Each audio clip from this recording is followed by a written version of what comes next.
Bonjour à tous les deux et merci d'avoir accepté de revenir ensemble sur le salon IBC qui s'est déroulé en septembre de cette année.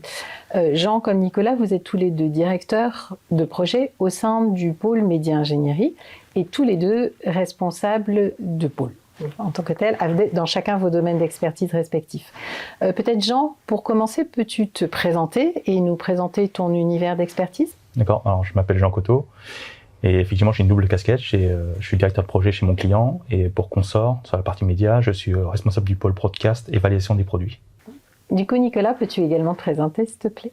Oui, donc Nicolas Lucet, je suis chez Consort depuis 6 ans et je suis aussi en charge du pôle OTT chez Consort Média. Vous étiez tous les deux au salon donc cette année. Oui. Est-ce que Nicolas, tu pourrais, alors je crois que c'est pas ton premier salon, est-ce que tu pourrais un petit peu nous donner votre perception globale du salon ? Donc cette année, c'était un petit peu le salon post-Covid. Si je dois faire une sorte de synthèse de cette année, pas de grosse innovation présentée cette année ou pas de technologie de rupture à IBC cette année. Alors, le salon n'en reste pas moins un must sur les technologies autour des médias. Jean, peux-tu nous dire un petit peu les points clés que tu en as retenus, les technologies qui te semblent les points qui sont dominants ? Oui, tout à fait. Alors, pour moi, les 4 sujets qui sont ressortis du salon, ce sont tout d'abord tout ce qui est le cloud. Donc, les acteurs du média stockent de plus en plus leurs données sur le cloud. Le deuxième point, c'est tout ce qui est TV adressable. Donc, tous les outils pour gérer la TV adressable chez le client.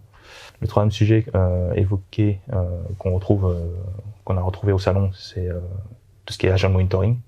Donc c'est du code logiciel qui est intégré dans l'écosystème du client.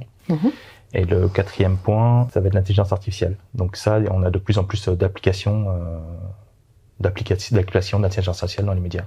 D'accord. Alors Nicolas, j'ai cru comprendre quand on préparait un petit peu les interviews qu'il y avait aussi une interrogation ou une remarque sur le développement 4K, 8K, etc. Tu peux nous en parler un petit peu plus ? Oui, alors effectivement, dans les années précédentes, les fournisseurs de technologies présentaient souvent des démonstrations autour de la 4K, pas la 4K, puisqu'on l'a déjà, la 8K ou même au-delà de la 8K. Cette année, on ne voit pas trop ces démonstrations-là. Aujourd'hui, la définition 4K existe technologiquement en France, par exemple, mais elle n'est pas extrêmement développée. Et donc, les technologies au-delà de la 4K non plus ne sont pas très présentes. Et cela doit aussi être lié au fait que l'empreinte carbone d'écran ou de technologie au-delà des 4K est pas très bonne. Jean, tu as évoqué le cloud. Oui. Tu peux nous en dire un petit peu plus et cette sorte de rupture qui semblerait avoir été mise en place ? Bon, effectivement, avec le Covid, il y a avant Covid et un après Covid. Avant le Covid, tous les acteurs du média étaient un peu frileux à exposer leurs données sur le cloud pour les questions de sécurité, parce que mettre tous ces contenus sur le cloud, du coup, ça pose des questions. Le Covid arrivant, on a été obligé d'entrer dans ce sujet-là pour travailler à distance, notamment. Et du coup, les acteurs du média se tournent de plus en plus maintenant sur le cloud, donc, pour exposer leur contenu. Notamment tout ce qui est machine, on assiste de plus en plus à la virtualisation des machines. Et ça impacte directement nos métiers en tant que prestataires, du coup ? Oui, parce qu'effectivement, on parle de virtualisation, donc ce qui implique de plus en plus, on va dire, le passage à un peu plus d'IT dans nos métiers. D'accord, donc l'ESN prend une place encore plus légitime, on va dire, dans cet univers. Nicolas, tu as évoqué la décarbonation, enfin vous l'avez évoqué tous les deux.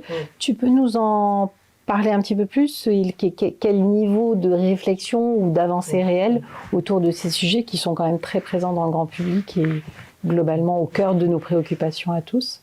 Alors, sur la décarbonation, on a d'abord le constat que un certain travail a été fait sur les produits étant les équipements chez le client final. Donc il y a déjà des améliorations, des optimisations de la consommation électrique qui ont été menées, donc ça c'est très positif. Il y a eu aussi un certain travail qui a été fait sur l'emballage, alléger l'emballage, rendre la logistique plus éco-responsable. Voilà, ça c'est sur la partie produit. Maintenant, sur le reste de la chaîne technique de l'image, les avancées sont moins évidentes. Lorsqu'on se promène dans les couloirs du salon, ce n'est pas le premier sujet dont nous parlent les fournisseurs de technologie. Donc je pense qu'il y a encore des axes d'amélioration sur cette partie-là.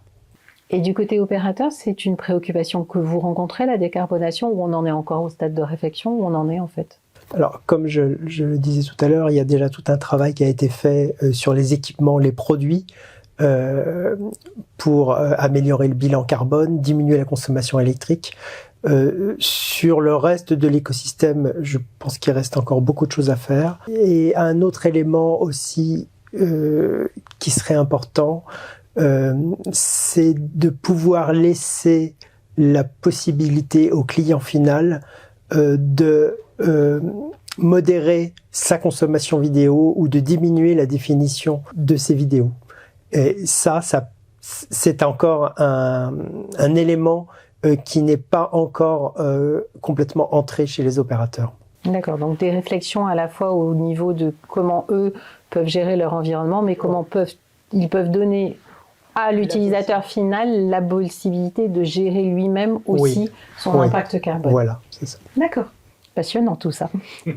Merci infiniment à tous les deux pour ce moment. Merci. Merci.